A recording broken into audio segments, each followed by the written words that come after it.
გამარჯობა, თუ ოდესმე დაინტერესებულ ხართ, როგორი ჰაერია თქვენს ოთახში, ან კი ფიქრიათ საკუთარი პატარა ამინდის სადგურის საწყობაზე, მაშინ ზუსტად სწორ ადგილას ხართ.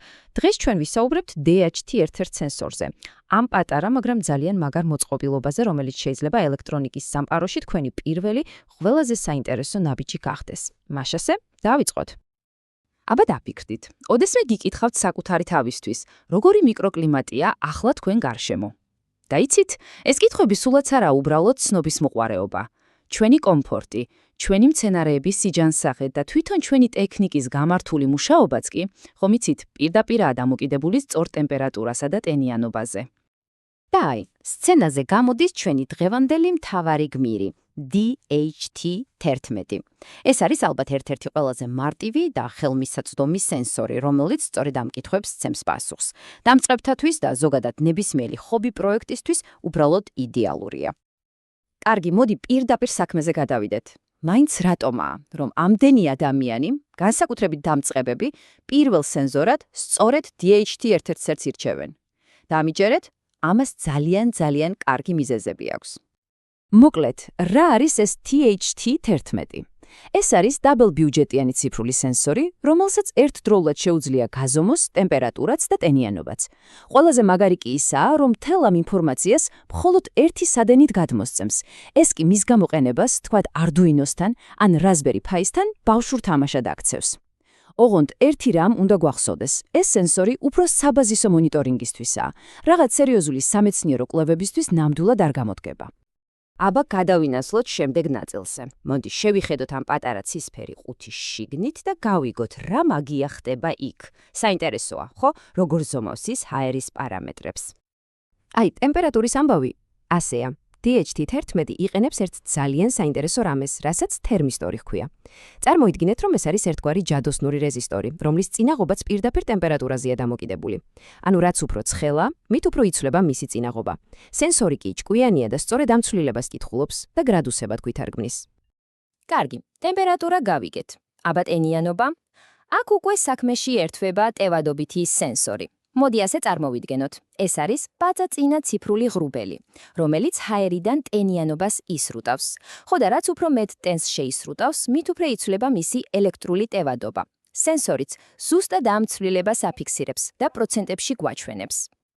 ახლა კი ერთი ძალიან მნიშვნელოვანი დეტალი, რომელიც ვიცი, რომ ბევრ დამწყებს აბნევს. საქმე იმაშია, რომ DHT-11-ს ორი სახით შეხვდებით. ერთი არის უბრალოდ სენსორი, 4 ფეხით და მეორე უკვე მზა მოდული.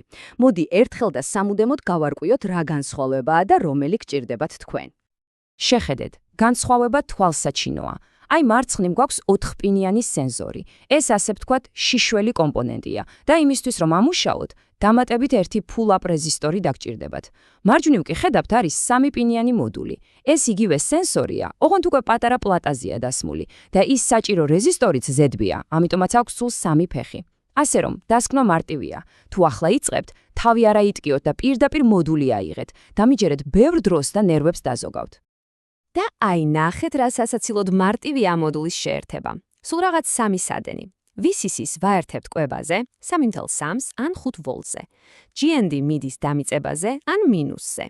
და data pin-ი მიდის თქვენი Arduino-ს ან ESP32-ის ნებისმიერ ციფრულ პილზე. Всё, სულ ესა, თქვენი სენსორი მზადა სამუშაოდ. კარგი, აქამდე სულ კარგზე ვსაუბრობდით, მაგრამ მოდი ახლა რეალისტები ვიყოთ. ძალიან მნიშვნელოვანია, რომ ნებისმიერი კომპონენტის გამოყენებისას კარგად გესმოდეთ არა მხოლოდ მისი პლუსები, არამედ მინუსებიც. DHT-11 მართლა მაგარი რამეა, მაგრამ ის ნამდვილად არ არის ყველაფრისთვის იდეალური. მოდით სწრაფად გადავალოთ თვალი მის უპირატესობებს, რატომ გვიყვარს ასე ძალიან. პირველი და მთავარი ფასი. ის უბრალოდ ძალიან იაფია. გამოყენება და შეერთება, როგორც ვნახეთ, ელემენტარულია. ენერგიასაც ძალიან ცოტას მოიხმარს, ასე რომ ბატარეაზე მომუშავე პროექტებისთვის მისწრებაა. და კიდევ ერთი დიდი პლუსი, ის ქარხნულად დაკალიბრებულია. ანუ ყუთიდან იღებ, აერთებ და მუშაობს. არანაირი თავის ტკივილი. ახლატი ის, მაგრამ რაზეც ვსაუბრობდი. რას უნდა მიაქციოთ ყურადღება? პირველი, სიზუსტე. ის არ არის ყველაზე ზუსტი სენსორი ბაზარზე. მეორე, სიჩქარე, მონაცემებს საკმაოდ ნელა ანახლებს, დაახლოებით წამში ერთხელ. მუშაობის დიაპაზონით საკმაოდ ვიწრო აქვს, ანუ ყინვაში ან საუნაში მისი გამოყენება არ ღირს. და ბოლოს, გარჩევადობა. ის გვაძლევს მხოლოდ მთელ რიცხვებს. ანუ, გაჩვენებთ 24 გრადუსს ან 25-ს, მაგრამ ვერასდროს გაიგებთ, არის თუ არა ტემპერატურა 24.5-ს. და ის რიცხვი, რომელიც უნდა დაიმახსოვროთ, +-2 გრადუსი ცელსიუსი. რას ნიშნავს ეს? ეს ნიშნავს, რომ თუ თქვენი სენსორი გიჩვენებთ, თქვათ 25 გრადუსს, რეალურად ოთახში შეიძლება იყოს 23-დან 27 გრადუსამდე. ხობი პროექტისთვის ეს პრობლემა არაა, მაგრამ ლაბორატორიისთვის კატასტროფაა. ზუსტად იგივე სიტუაცია ტენიანობასთან დაკავშირებით. აქ ცდომილება უკვე +-5%-ია. კიდევ ერთხელ, თუ უბრალოდ გინდათ იცოდეთ თქვენს ოთახში ჰაერი მშრალია თუ ნოტიო, ეს სრულიად საკმარისია. მაგრამ თუ თქვათ რაიმე ეგზოტიკური სოკოს ინკუბატორს აწყობთ, სადაც ყოველი პროცენტი კრიტიკულია, მაშინ DHT ერთ-ერთი ნამდვილად არ გამოგადგებათ. კარგი, საკმარისი ეს მშრალი ტექნიკური დეტალები. მოდი ახლა ყველაზე სახალისო ნაწილზე გადავიდეთ. რესი გაკეთება შეგვიძლია რეალურად ამ სენსორით? მოდი ცოტა ფანტაზიას მოუხმოთ და ვნახოთ, რა მაგარი პროექტების აწყობა შეიძლება. აბა, დაფიქრდით. შეგიძლიათ აწყოთ პატარა საყვარელი ამინდის სადგური თქვენი სამუშაო მაგიდისთვის. ან, თუ მცენარეები გიყვართ, სადგურის კლიმატის მონიტორინგის სისტემა. ან, რატომაც არა, ავტომატური ვენტილატორის კონტროლერი, რომელიც თავისი ჩაირთვება როგორც კი ოთახში დაცხება. შეგიძლიათ აკონტროლოთ სერვერის ოთახის ტემპერატურა, ან თუნდაც აწყოთ ჭკვიანი სისტემა, რომელიც შეგახსენებთ, როდის უნდა მორწყვათ თქვენი ყვავილები. ხედავთ, შესაძლებლობები ფაქტობრივად უსაზღროა. აი ასე, ნელ-ნელა ჩვენი დღევანდელი საუბრის ბოლოსკენაც მოვედით. მოდი ერთად შევაჯამოთ, რა არის თავარი, რაც DHT ერთ-ერთში შესახებ უნდა ვიცოდეთ და რა შეიძლება იყოს თქვენი შემდეგი ნაბიჯი. იცით, მე ვფიქრობ, რომ DHT ერთ-ერთის მთელი ფილოსოფია ამ ფრაზაშია. ის იდეალური საწყისი წერტილია. ის არ არის ყველაზე ზუსტი ან ყველაზე სწრაფი სენსორი, მაგრამ ის არის სწავლისთვის, პროტოტიპების სასაწყობად და ყველა იმ პროექტისთვის, სადაც პრინციპი საკმარისად კარგი, სრულიად გვაკმაყოფილებს. თავარი ისაა, რომ ის გაძლევთ საშუალებას ძალიან მარტივად და რაც მთავარია იაფად, შექმნათ რაღაც რეალური და სასარგებლო. და ბოლოს, მინდა კითხვით დავასრულო, რომელიც უკვე თქვენ გეხებათ. ამ ყველაფრის მოსმენის შემდეგ, რა იქნებოდა პირველი, რისი გაზომვაც მოგინდებოდათ?